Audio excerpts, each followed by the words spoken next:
네, 안녕하세요. 원치아니 원장 이몽진입니다. 오늘은요, 먼저 시간에 이어 척추관 협착증에 대해서 알아보도록 하겠습니다. 네, 일단 척추관 협착증이 뭐냐면요, 이제 척추관 협착증이란 어떤 원인에 의해서 이제 척추 중앙의 척추관이 있거든요. 이제 조금 이따 이제 그림 보여드릴 거예요. 척추관 또는 혹은 척추강이라고도 하거든요. 그 척추관과 또 신경근관 또는 추간공 같은 것이 좁아져서 이제 거기에 지나가는 신경이라든가 이런 것들이 이제 압박을 받게 되면, 이래서 허리 부위에 요추 있는 데서 그런 현상이 오면 이제 요추 통증을 일으키게 되고, 또 그게 이제 다리에까지 이제 복합적인 신경 증세를 나타내기도 하죠. 이제 그런 식으로 척추관과 신경근관 또 추관신경이 좁아지면서 이렇게 신경을 압박하는 그런 질환들을 척추관 협착증이라고 하는데, 보통 이제 허리에서 제일 많이 발생이 되거든요. 그래서 이제 그 허리에서 주로 발생되는 거를 그런 어떤 척추관 협착증을 요추 척추관 협착증 또는 요추관 협착증이나 이렇게 표현을 하거든요.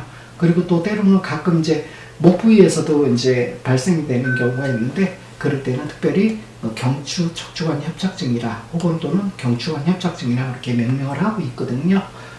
그리고 이제 원인으로서는 보통 이제 30대 이후, 여기 이제 30대가 여자 한 23세, 남자 한 24세, 이때가 신체적으로 가장 최절정을 이루는 피크 타임인데, 그 이후로 조금 지나가면서 한 30대 이후가 되면 이제 수액과 섬유륜의 퇴행성 변화가 시작되어서 먼저 이로 인해서 추간판이 척추에 부착되는 부위에서 떨어져서 골극, 먼저 골갓이 얘기 드렸죠.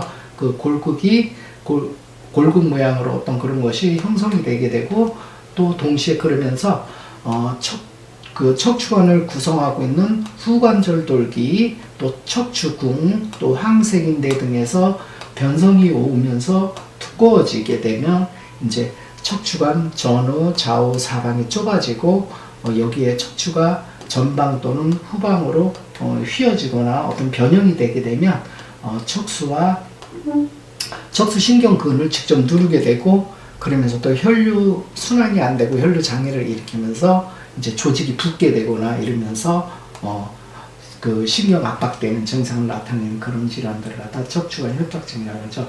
그러니까 디스크 같은 경우는 이제 디스크 추간판이 돌출이 되면서 신경을 압박하는 어떤 증상이라면, 요거는 이제 추간판에 의해서 그런 게 아니라 신경관이라든가 신경근 주변에 있는 인대 조직 여러 가지 해박적 구조물들이 있는데, 그것들이 붓거나 두터워지면서 신경 지나가는 관으로 이렇게 압박이 들어오면서 나타나는 증상이거든요. 그래서 흔히들 이제 퇴행성 질환 중에 대표적인 것 중에 하나인데, 퇴행성 척추관 협착증은 운동량이 많은 요추와 경추 같은 데 잘 발생되고, 좀 흉추에서는 좀 발생이 드물다 하는 얘기를 하고 있고요. 그 다음에 이제 예를 들어서 이제 요추관 협착증의 경우는 당연히 허리 부위니까 허리 통증이 빈번하게 나타나게 되고, 그 다음에 이제 추간판 탈출증과는 달리 엉덩이나 항문 쪽으로 찌르거나 혹은 쥐어짜는 듯하거나 타는 것 같은 통증과 함께 다리의 감각장애와 근력저하가 동반되는 이런 경우가 많은데, 왜 가끔들 한 70대 이상 되는 할머니 할아버지들 가시다가 이제 좀 앉았다 쉬어가고, 또 한 30m 가다가 또 앉았다 쉬어가고 하는 그런 현상들이 있는데, 그런 것들이 전부 대개가 척추관 협착증에 의한 증상들이거든요. 그리고 이제 일반적으로 좀 앉아서 쪼그려 쉬게 되면 신경 사이에 압박감이 조금 벌어지기 때문에 좀 편한 느낌이 돼서, 그래서 또 좀 쉬었다가 천천히 그런 건데, 어쨌든 보통 이제 찬기후, 순환이 잘 안 되는 찬기후라든가 아니면 활동이 되면 이제 악화되는 경향이 있고요. 따뜻하게 해주거나 또 안전을 쉬어주게 되면 좀 호전되는 것이 일반적이다. 이렇게 척추관 협착증이 있고요. 그 다음에 이제 경추관 협착증의 증상은 아무래도 이제 그 목 경추신경에서 나오는 그 경추에서 나오는 신경들의 압박이 보통 팔이라든가 어깨, 목 뒤 뭐 이런 쪽으로 가기 때문에 그 신경 조직의 손상 정도에 따라 목부 힙 통증, 그 다음에 어깨와 양팔의 통증, 양팔 운동 및 감각 이상 소견, 그 다음에 척수 병증 등으로 나타난다 이렇게 되어 있고요. 그 다음에 이제 목, 어깨와 양팔의 그 신경근을 따라서 나타나는 통증이 가장 흔한 증상인데, 보통 이제 갱년기 이후로 이제 그러니까 퇴행성 변화가 원래 한 30대부터 시작되는데, 그 갱년기 변화가 표면화되는 나이대가 45세 양년기, 40대 한 양년기를 지나면서 보통 이제 50세 갱년기 이후로 표면화가 많이 이제 두드러지게 나타나기 때문에 대개 이제 50대 이후에 이제 나타나는 경우가 많다는 얘기를 하고요. 그 다음에 이제 아무래도 퇴행성이다 보니까 뭐 컨디션 좀 좋을 때는 좀 덜 했다가, 그래서 증상이 완화와 악화가 반복되면서 수개월에서 수년에 걸쳐서 서서히 진행되다가 어떤 외부 충격을 받으면 이제 급격하게 악화되기도 한다. 이렇게 지금 그 네이버 지식백과의 그 서울대학교에서 정리한 거인데, 그거는 일반적인 어떤 사항들은 여기 정리가 잘 돼 있는 것 같아갖고 제가 이렇게 한번 PPT로 정리를 다시 한번 해봤고요. 그 다음에 이제 좀 구조적인 이해를 통하면 어려운 얘기 아니고요. 예를 들어서 이제 척추, 이제 우리가 요거를 갖다가 척수관이라고 이렇게 써 있죠. 근데 여기 이제 흔히들 척추강이라고 그러기도 합니다. 쭉 추체, 그 추체와 추체 사이에 추궁이 있고 이렇게 구멍이 있는데, 가장 스파이널 코드라고 신경 가장 붉은 다발이 뇌줄기에서 내려오는 신경 다발이 지나가는 그 공간이거든요. 그 다음에 이제 또 여기서 하나 이해될 게 있는데, 추간공이라는 게 있는데, 이 추간공이 뭐냐면 윗뼈하고 아랫뼈 사이에 이렇게 아치가 반이 이루어지고, 또 밑에 뼈에서 아치가 반이 이루어지면서 윗뼈와 아랫뼈가 이렇게 함께 형성하고 있는 신경이 나가는 그 척수신경이 분기되는 구멍이거든요. 그래서 추간공인데 인터버테브랄 포라멘이라고 그러고요. 요거 이제 두 뼈 사이에 디스크로 있어. 그래서 이 디스크가 눌리키면서 이렇게 치고 들어오는 거는 디스크인데, 이거가 아니더라도 요 주변에 황색인데도 있고 뭐 여러 가지 조직들이 이제 다음에 또 있으니까 보고요. 그런 것들에 의해서 얘네들이 구멍이 작아진다든가, 혹은 신경관이라든가 이렇게 좁아지면 이제 통증이 있는데, 좀 더 이제 자세히 그림을 보면, 요게 이제 요게 이제 추간 그 척추강이거든요. 그리고 요 부위가, 요게 뭐냐면 추간 그 신경관을 지나는 척수 신경 스파이널 코더라 그러고요. 그 다음에 이제 요게 이제 척추 후관절이라 그래요. 요 부위가요.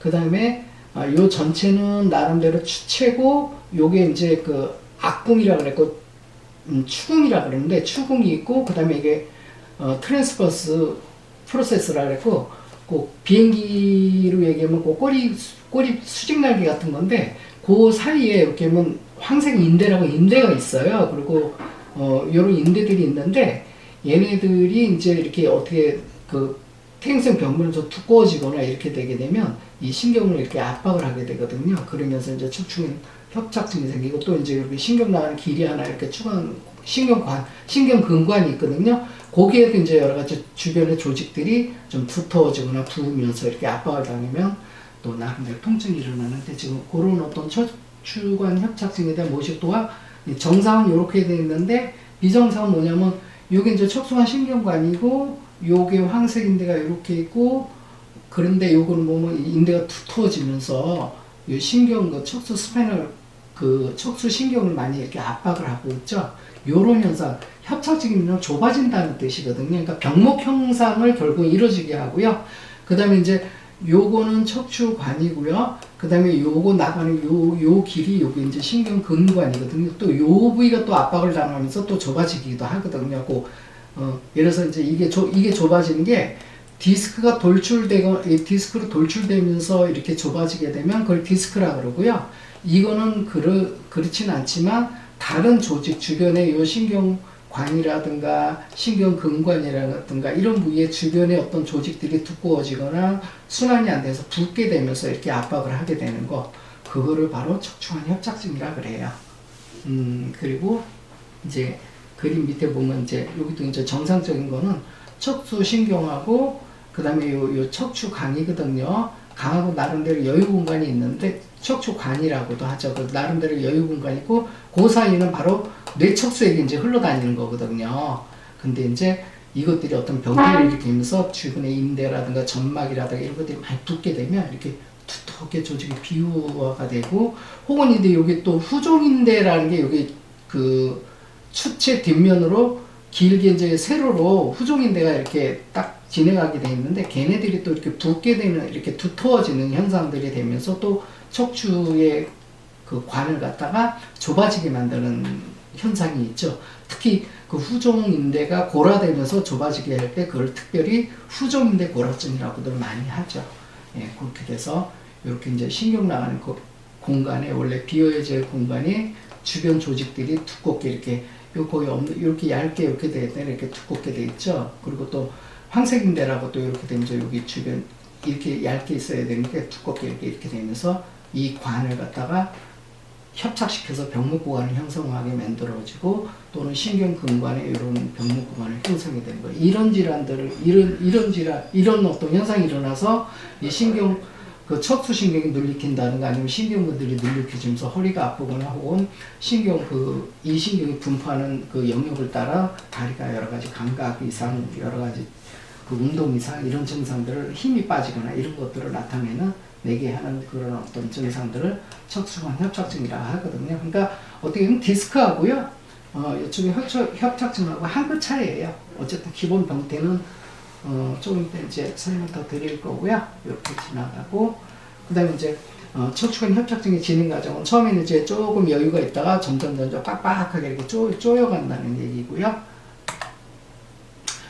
여기도 얘기했지만, 그리고 가끔요, 이렇게 디스크하고 같이 병발되는 경우들이 정말 되게 많아요. 그래서 여기가 이제 그 척추 디스크가 이렇게 압박을 받아서, 이건 이제 퇴행성 변화를 많이 겪으면서 이렇게 돌출되면서, 또 후반부에서도 구조가 안 좋다 보면 인대들이 많이 부으면서 이렇게 황색인대니 뭐 이런 것들이 앞으로 많이 이렇게 두터워지면서 치고 들어오거든요.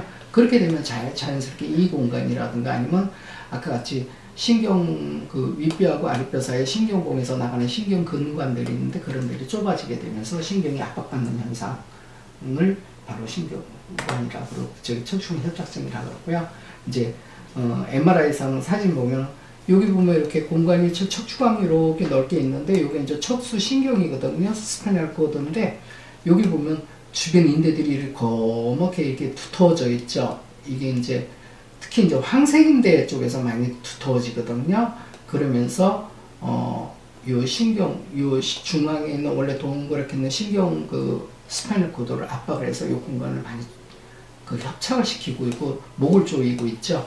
그리고 요 경우에 따라 신경근관이 또 이렇게 횡으로 나는데, 여기에도 또 뭔가 조직들이 두터워지면서 자꾸 요거를 어느 정도 도랑이 있어야 되는데, 이 도랑이 좁아지게 만들면서 또 신경근관 부위를 갖다가 압박을 하게 되는, 그런 걸 갖다가 전부 다 척추간 또는 척추관, 같은 말입니다. 협착증이라고 합니다.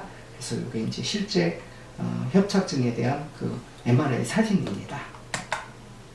그리고 이제는 요거는 뭐냐면 CT 사진이거든요. 그래서 요 조직들이 이제 석회화라든가 이렇게 골극이나 가골이나 이런 거에 의해서 이 신경관, 요 캐널 캐비티가 척수신경이 지나가는 관인데, 이게 뼈의 어떤 변형이라든가 혹은 골극이라든가 이런 것들에 의해서, 또 혹은 이 디스크가 같이 이렇게 삐지고 나오면서 이 관을 좁게 하면 특히 요거는 이제 3, 4, 4, 5 요 부위가 3, 4, 4, 5번 그리고 옆에 그림을 보면 이제 MRI 촬영 사진인데, 요추 1, 4번에서 협착, 그러니까 이제 여기서부터 여기까지 다 협착되는 어떤 상황이거든요. 일단 기본적으로 뼈 구조도 되게 안 좋고요. 그죠? 불규칙하고, 그 다음에 디스크 자체도 많이 이렇게 압축이 되고, 오히려 이 앞으로 디스크가 이렇게 삐지고 나갔죠. 척추 앞쪽으로. 그러면서 척추 그 신경강이 이렇게 많이 좁아져 있고, 막 구불구불한 느낌 정도로 들 정도로 많이 협착 현상이, 이게 다 노화성이고 퇴행성이거든요. 그래서 되게 이 척추관 협착증 같은 경우는 나이가 많으신 분들한테 많이 오세요. 그래서 그렇다는 거 이해하시고 그림 참고하시고요. 다음 그림 넘어가겠습니다.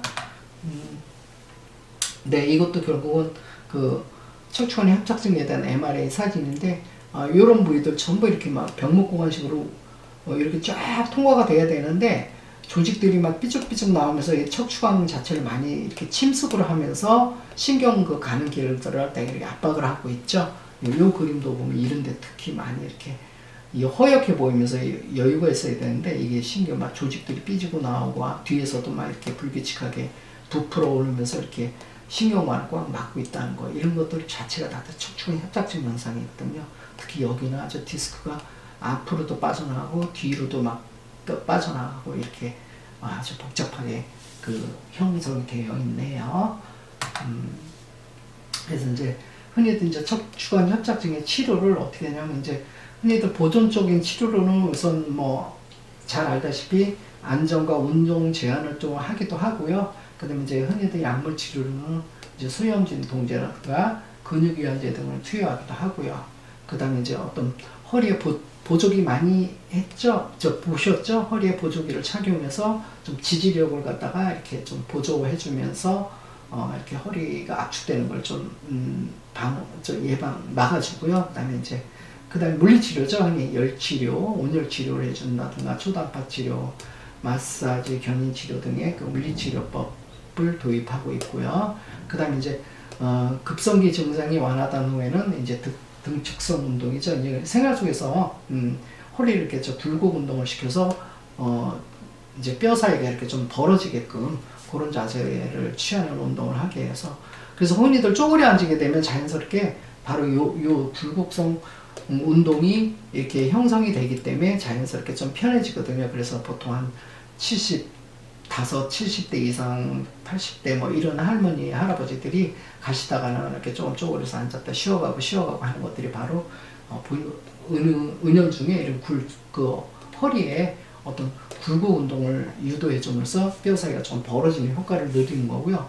근데 이제 과신전 운동 등의 운동을 하는데, 이 과신전 운동이라는 이게 좀 척추의 개인 어떤 상황에 따라 과신전 운동이 뭐냐면 척추를 이렇게 뒤로 제끼면서 나름대로 척추와 척추 사이를 벌리겠다는 뜻인데, 근데 의외로 그 뒤로 많이 좁아진 분들은 이게 잘못 이렇게 하면 이게 신경에 더 눌리켜버리면 고통스럽거든요. 그래서 이런 것들은 일반적으로 좀 제너럴한 방법이지만 척추 유형에 따라 어느 사람들이 뒤로 이런 식으로 허리가 만약에 원래 이렇게 C자로 돼야 되는데 역C자로 되신 분들한테는, 아니면 일자나 역C자로 된 경우에 협착증일 때는 요 가신전 운동 등의 운동요법하면 좀 도움이 되는데요.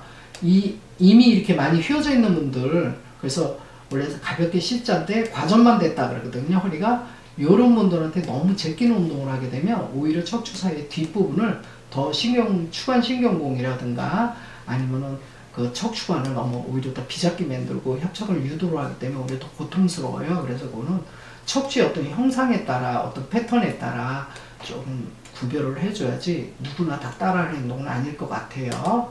그리고 이제 보존적 치료에 이제 호전이 없거나 혹은 근력적 어떤 척추 손상이 이제 심하거나 그 마미총 증후군 등이 있죠. 그 마미총 증후군이 뭐냐면 여기 이제 소변, 대변의 마미총이 청골로 이제 분포하는 신경들, 허리에서 청골 쪽으로 분포하는 신경군들인데, 이런 것들이 마비가 되면 대소변을 못 본다든가 뭐 이런 현상들이 생길 수가 있거든요. 그리고 아까 그 엉덩이 감각이 이제 그 디스크와는 다르게 막 따끔따끔거리고 막 쪼이는 느낌, 이런 표현들을 많이 했죠. 그게 바로 마미총 신경 증후군의 어떤 패턴들이거든요. 그래서 이런 것들이 이제 신경 증후군들이 생길 경우에는 어떤 이 보존적인 치료가 너무 약할 수가 있거든요. 그럴 때는 이제 감압적인 수술을 시행하기도 한다. 그런데 감압 수술이 뭐냐면 요추의 경우 감압 수술은 두꺼워지는 황색인대, 왜 뒤에 이제 추궁이 있는데 추궁 안쪽에 이제 황색인대가 이렇게 두꺼워져서 이렇게 척추관을 갖다 병목구간에 형성이 되니까 이거를 그 인대를 갖다 얇게 이렇게 절제해서 긁어내는 거거든요. 그런 수술들. 그 다음에 후관절 돌기 내측이라든가 추간판 등을 충분히 아까 추간판 또 이렇게 삐지고 나오는 거 있었죠. 그거로 또 일부 잘라내기도 하는 등의 어떤 충분한 절제를 통해서 감압시켜주는 것이다. 이런 수술이고요. 그 다음에 어떤 신경근병증, 척수 간 구멍이 아니라 여기서 이렇게 척수신경이 나가는 요 통로가 있다 그랬죠. 요게 좁아졌을 때 그런 어떤 신경근병증 소견이 있을 때에는 추간공 확장술을 충분히 하여 신경근이 눌리지 않도록 하여야 한다. 이제 이런 얘기를 하죠. 그리고 이제 절제 수술로 척추 불안정이 염려될 때는 그렇게 수술을 그 감압 수술을 해놓고 또 추체에다 위 척추하고 아래 척추에 핀을 침을 받아 핀으로 고정시켜서 위치를 또 이렇게 협착되지 않고 변형되지 않도록 이렇게 붙잡아주는 어떤 그런 그 핀 고정 기술 어떤 시술도 하거든요. 네, 그런 것까지도 이제 해야 되는 때가 있다는 얘기. 그래서 그럴 때는 추체관 또는 후축방 골 유압술, 요게 뭐냐면 그 뼈와 뼈 사이가 자꾸 좁아지면서 대개들 윗뼈하고 아랫뼈가 좁아지면서 그 척추 신경관이 이렇게 그 주변에 인대들이 조직들이 고무줄 같으면 쭉 늘어날 때는 고무줄이 가늘어져서 이 신경관에 있는 내부에 있는 어떤 인대라든가 이런 것들이 가늘어지니까 이 공간을 안 차지하는데 이게 자꾸 압축이 되면 고무줄이 이렇게 자꾸 뭉치면 두꺼워지잖아요. 그런 두꺼워지는 어떤 현상들 때문에 그 척추관 안에 신경을 갖다 압박을 하고 병목고관을 형성하기 때문에 기본적으로 이제 뼈 사이를 이렇게 너무 되게 퇴행성에서 이렇게 좁아지면서 이런 척추관 협착증이 많이 생기거든요. 그래서 요거를 이제 안에 조직을 두터워진 조직을 끌어내면서 절세 수술을 해서 감압도 해주면서 뼈 사이를 이렇게 벌려주면서 그 다음에 또 금방 주저앉으니까 핀으로 고정해서 이 뼈를 갖다 묶어버리는 이렇게 핀 고정으로 해서 유착을 막아주는 어떤 이런 수술을 하고 또 경우에 따라서 그 뼈 이제 엉덩이 뼈라든가 이런 뼈 조각을 저기 이렇게 이식을 해서 요 사이에다가 이렇게 보강을 해서 그 보강하는 어떤 해서 틈을 벌려주는 어떤 시술을 하는데 그거를 볼 유압술이라 그러거든요. 이런 시행도 하기도 하고 나름대로 이제 어떤 그 척추관 협착증 상황이 극단적일 때는 이런 방법으로 할 수밖에 없는 경우도 있다는 거. 그리고 또 흔히들 이렇게들 많이 하시고 계세요. 근데 이게 나이가 또 너무 많이 들어서 골밀도가 막 이렇게 너무 이렇게 약한 분들은 또 이런 것도 좀 시행이 힘들죠. 그래서 또 나이가 또 너무 들면 이런 수술도 또 못하는 경우들도 많고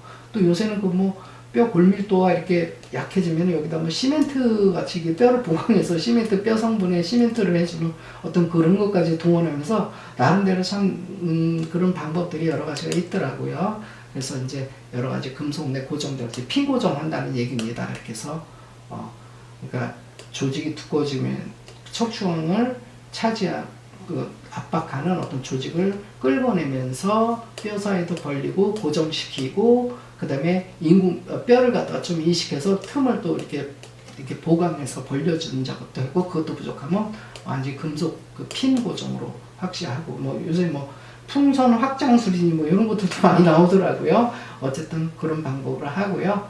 그 다음에 이제 경추의 경우는 이래서 이제 한 두세 개 정도가 이제 이렇게 국소적일 때는 목 앞쪽으로 접근을 하는데요. 그래서 변성된 추간판과 골국 등을 이제 이렇게 제거를 하고요. 그 다음에 충분히 감압시킨 후에 또 이식 골 삽입, 이게 바로 이제 골 유압술 이런 거를 삽입하여 골 유압술을 시행한다는 얘기를 하고요. 그 다음에 이제 또 핀 고정하게 되고, 그 다음에 이제 병변이 세계 성청 여러 부위에서 그 발생할 경우는, 그러니까 넓은 범위에서 이 척추관 경추에서 협착증일 때는 이 후방적 분법을 활용하는데요. 이거는 그쪽에 이제 수술 방법인데, 그래서 후공 절제술을 시행하거나 척추 후공 성형 수술을 시행한다 이렇게 돼 있죠. 그래서 이 후공 절제술이 뭔가 했더니 요거 잠깐 앞에 그림 볼까요?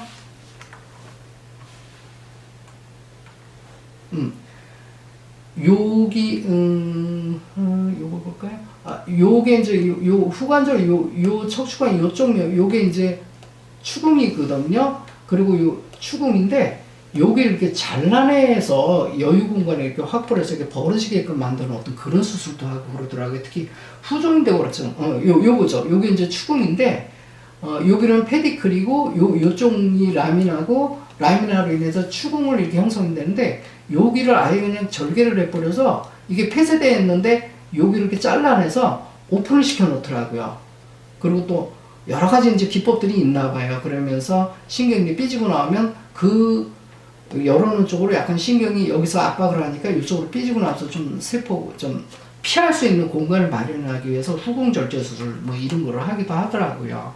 그러니까 좀 얼마나 난해하면 그런 어떤 극단적인 방법들을 또 하겠습니까, 그죠?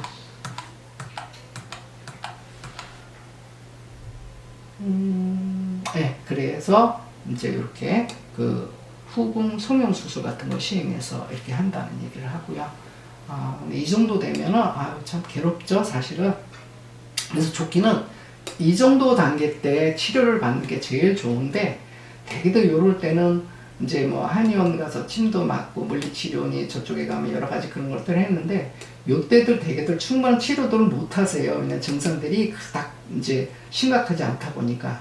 그러니까 이 단계를 지나가면 결국 이제 이 극단적인 어떤 단계들로 넘어가면서 수술을 한다든가, 아니면 요새 이제 뭐 가끔도 시술 같은 걸로도 또 많이 하는데, 이 구조가 너무 안 좋아지면요, 시술이니 뭐 이런 것들, 물리치료 이런 것들을 너무 이게 간에 기별도 안 가는 어떤 이런 현상들이 자꾸 일어나거든요. 그래서 가장 중요한 게 디스크도 마찬가지지만 척추 전추의 어떤 구조 정렬이 반듯하게 고유의 모양과 고유의 그 척추 사이의 간극이라든가 이런 본연의 어떤 모습을 찾아주는 게 제가 볼 때는 가장 이상적인데, 그것도 너무 극단적일 때는 좀 그 자체로도 또 한계가 좀 올 때가 있을 때, 그때는 이제 이렇게 수술의 방법밖에는 거의 없는 경우들도 있어요. 그러니까 너무 병들을 극단적인 상황으로 가지 않도록 미연에 치료하는 게 참 소중하다고 봅니다. 그 다음에 이제 식이요법과 생활가이드, 그리고 이제 교정치료와 골밀도 예방관리의 중요,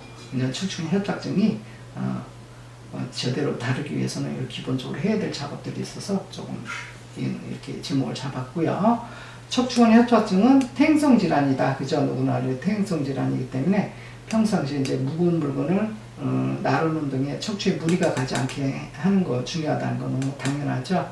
그 다음에 앉거나 설 때 바른 척추 자세를 유지해야 한다. 이것도 참 이제 아마 이해하기 쉬울 거예요. 그 다음에 이제 과도한 비만 및 운동 부족은 역시 척추에 무리를 가게 하거나 척추 주변 근육을 약화시켜 결국은 퇴행성 변화를 촉진시킨다. 특히 척추 사이가 좁아지는 데서 모든 게 디스크도 그렇고 협착증도 그렇고 디스크 퇴행성 요통도 그렇고 뭐든지 척추 사이의 그 정렬이 좁아지고 각자 고유의 만고 커브들인데 그 커브들이 상실되면서 변성이 되거든요. 그럴 때 퇴행성 전부 디스크도 사실은 퇴행성 변화고 협착증도 퇴행성 변화고 디스크 퇴행성 요통도 전부 퇴행성 변화니까요.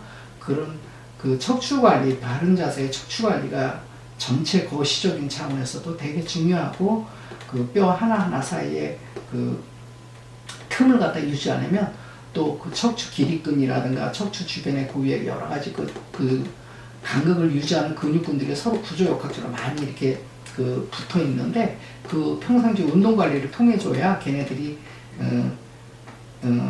이제 튼튼하게 그 뼈의 위치를 잡아주기 때문에 훨씬 더 유지에 유리하거든요. 그래서 근데 오래 앉아 있거나, 특히 오래 서서 뭐 이러는 것보다 오래 앉아 있어서 부동 한 자세로 오래 앉아 있거나 이럴 때 척추 주변 근육들이 되게 약화되거든요.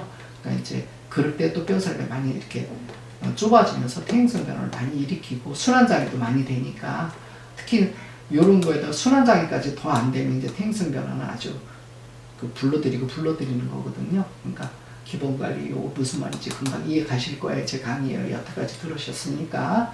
그리고 이제 특별히 척추관 협착증에 좋은 식이습관은 뭐 이렇게 없지만 여기도 조금 이제 퀘스천 마크 하나 해놓을게요. 너무 과도한 비만이 되지 않도록 하는 거, 이건 정말 중요한 얘기예요. 그래서 저도 오늘 때는 너무 뚱뚱한 분들이 디스크가 있든 협착증이 있든 살부터 빼는 작업, 교정 작업을 하더라도 이 비만 처리에는 살 같은 거를 특히 복부 비만이라든가 이런 것들이 아마 척추 구조를, 허리를 구조를 되게 안 좋게 하기 때문에 이걸 놔두고는 교정해줘도 교정 효율이 너무 떨어지기 때문에 비만 치료를 꼭 겸행하면서 이렇게 같이 시너지 효과로 들어간다는 거. 그러면서 같이 교정 치료를 해줍니다. 그래서 일단 너무 비만이 되지 않도록 적절한 그 칼로리 섭취. 사실은 이 비만의 문제는요, 잘 알다시피 대사질환하고 다 연관되면서 지금 모든 퇴행성 질환들하고 다 100% 연결되는 거 아시죠? 꼭 이 척추관 협착증만 아니라 모든 병에 다 중요하다는 얘기 좀 더 강조해드리고요. 그래서 살찌는 게 요새는 좀 여러모로 손해가 많아요. 그래서 그렇게 좀 기본 관리하시고, 그 다음에 이제 요거는 이제 제가 이제 총체적으로 정리한 건데, 인간은 지구라는 중력권에서 직립보행 동물로 적응이 오며 진화해왔고 또 그렇게 살아가기 때문에 나이가 들어갈수록 생태학적으로, 아직 이거는 태생학적으로 그렇게 돼 있어요. 우리 인간의 생태학적으로 척추 기둥을 이루는 척추뼈들의 상하 틈새가 점차 좁아질 수밖에 없다. 누구나 갱년기를 지나 노년기에 접어들면 특히 요추, 하부 요추, 특히 4, 5번이라든가 5, 6번이겠죠. 3, 4번 뭐 다 해당되는 겁니다. 특히 하부 요추나 경추뼈 사이가 좁아져 경추 혹은 요추관 그 협착증으로부터 자유롭지 못하게 된다. 태생학적으로 그래요. 왜냐면 인간이라는 그 어떤 존재들이 직립보행 동물로 진화했기 때문에 나이가 들면 누구나가 그 세월이 가면 갈수록 70대, 80대가 가면 갈수록 전부 이게 협착증을 벗어날 수 없다는, 여기서 자유로울 사람은 아무도 없다는 뜻이죠.